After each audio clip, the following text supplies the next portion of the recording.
Hey everyone, I'm gonna make this video like extremely quick and effortless for me, and I apologize if that affects the quality, but I mean, better than no video is what I'm thinking. So, first thing I wanted to point out is this weird trend today in the well, recently, not today, so it's 4 days ago, 6 days ago, a week ago. If you type this here into Google, mass shooting surge, you'll get a wide range of articles that say the exact same title. It's mass shooting surge in Florida as nation faces record high. Mass shooting surge in Wisconsin as nation faces record high. Tennessee, South Carolina, New York, Ohio. Um, and it's kind of crazy how obvious a lot of the media is with the narrative that they're trying to push.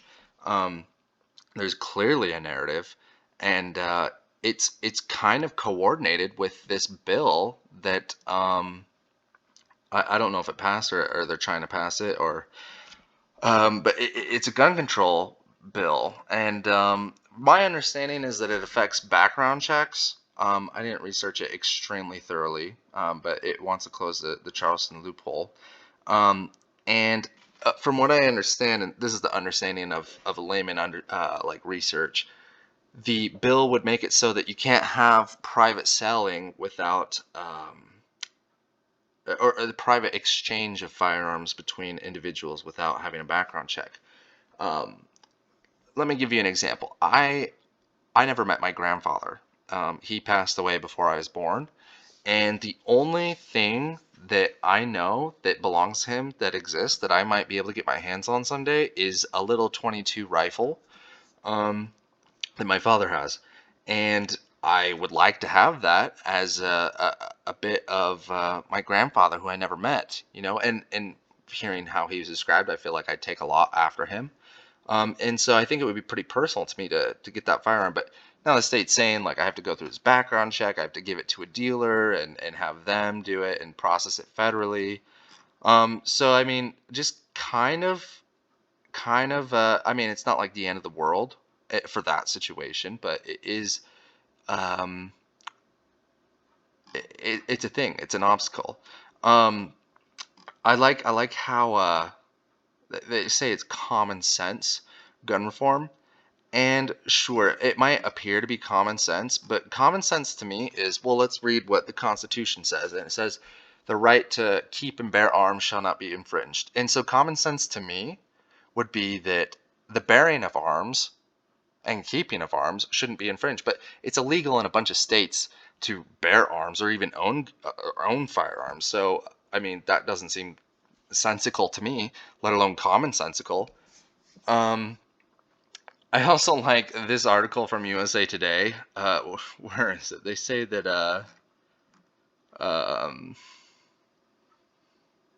there's an obstinate. Um, the Republicans are obstinately um, uh, fighting against this bill. Here it is. Obstinate. Okay. As much legislation does in the new Congress, the bill faces an uncertain future in the Senate, so I guess it hasn't passed, where Republican lawmakers largely remain obstinate to any gun control measures.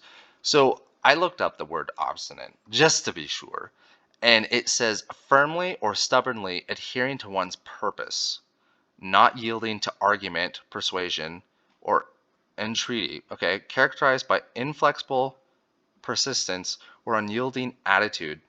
So they're basically saying that these Republicans are completely unreasonable, and that's an opinion piece. If that word would be the definition of an opinion. So Matthew Brown, thanks for your opinion. You're a hack. Like I put out there that I have like a conservative bias. Sure, this dude is manipulating his readers for sure. There's a math with politics, and it's similar to A equals B and B equals C, then A equals C. And that is if Congress or the Democrats want to push gun control and the media are pushing, this copied and pasted story, then you can see a narrative. And when a lot of the rise, you might claim might be attributed to something like, oh, I don't know, a rising poverty because of quarantine, or rising poverty because of, or a lack of police force because we've been nuking police budgets lately. Um, the answer to the Democrats is always the same, or to idealists is always the same, I should say, that their ideal is the answer to whatever situation you face. And instead of thinking like, wow, maybe we should reinforce our police forces instead of cutting their budgets, or maybe we should reinforce, the economy by having people stop quarantining, they're like, oh, well, it's clearly firearms are the problem, which was, what they were pushing before. Um, this math can be applied to everything, if uh, everything. So HR1 is a bill passed, I think it was passed today. It has to do with voting fraud, or new. Excuse me, not voting fraud. It has to do with new election rules, and some of them I like. Like one of them is to make Election Day a federal holiday, which I have no idea why that was never done before. I don't know why anybody is working when there's an election, a federal election going on that could very well, mean a very big difference in policy. Like, the last presidential election was a perfect example of why everybody should have been available to vote. And I think that everybody that should vote should have voted. I'm all for, voting, whatever your convictions are, go out and vote. Um, but this is an interesting bill because it takes away uh, some securities. For example, it makes it so that states can't require a photo ID, but like a signature is valid as security.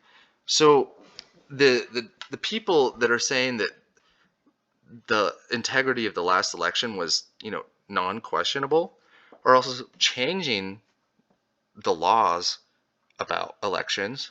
They're saying you don't need an ID to vote. All you need is a signature, which is kind of insane, I think. They're making it so that mail-in ballots are a lot easier to do. I think it's something like 3% of mail-in ballots were um, not documented, which is insane. That's crazy. Um, that's an extreme number. There's also things like, if let's say you're not a citizen, you just sign your signature, and wow, there you go, you voted.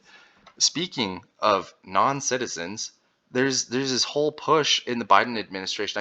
I couldn't find any direct quotes. I didn't look very hard, obviously, but bit of a migraine. So, Joe Biden's entire immigration policy is basically a counter to former President Donald Trump. Um, he he's releasing people that have been tested with COVID into Texas.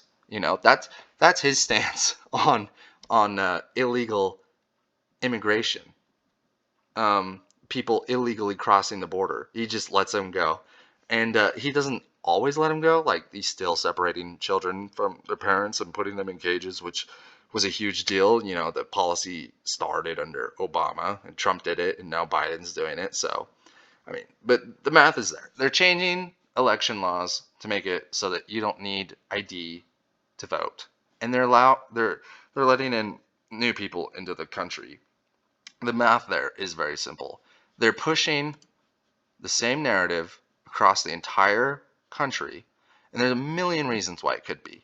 We just experienced a freak year through 2020. Like, no year in modern history has ever been like that. And so when a trend like this happens, just let's go back to what we always say and attribute it to what our ideals tell us. The first thing that tyrannical governments do to their populace is they disarm them. So, I mean, I don't know. I'm not saying that that's what's happening here. I'm just saying that's what they do. So, anyways, thanks for listening to my rant. Sorry I was so tired and nonsensical. I hope you have a fantastic day. Thank you so much.